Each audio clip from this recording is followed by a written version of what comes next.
Adesso nel nostro ipotetico viaggio nelle diverse regioni storiche e geografiche della Sardegna lasciamo appunto la Barbagia e ci spostiamo nel Campidano di Oristano. Prepariamoci con un grande applauso ad accogliere il gruppo folk Biddo Brana di Villa Urbana.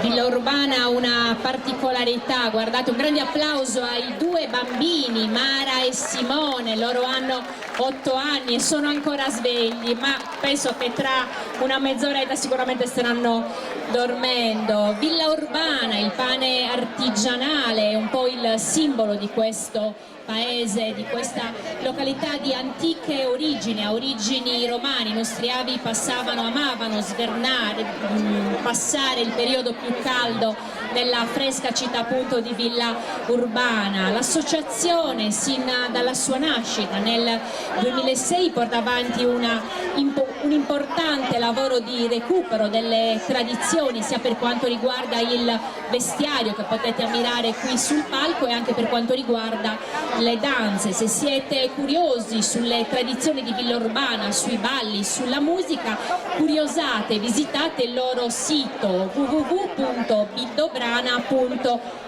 So che è in continuo aggiornamento perché chiaramente la ricerca non si ferma e anzi continua. 2006, l'anno della vostra fondazione, non proponete coreografie ma vi esibite, fate vedere, mostrate quelli che sono i balli tradizionali sino agli anni 40, quindi senza coreografie. Mostrerete qui 2 balli, su Bidda Ubranesu o Ballu Sadru, il ballo che veniva ballato, che ancora si balla nelle feste, a cerchio e a ventaglio, e Saddanza.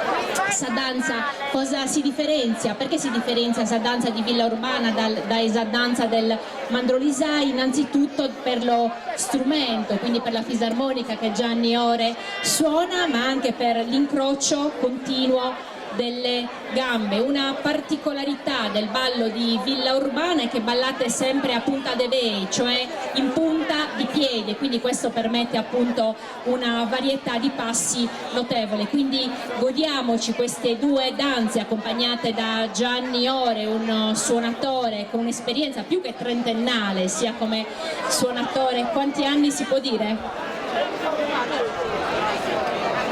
22, tu e 30 lo strumento, quindi una attività più che trentennale anche come accompagnatore di gruppi, e quindi vi vogliamo vedere danzare con su Biddo Branesu e Saddanza il gruppo folk Biddo Brana di Villa Urbana.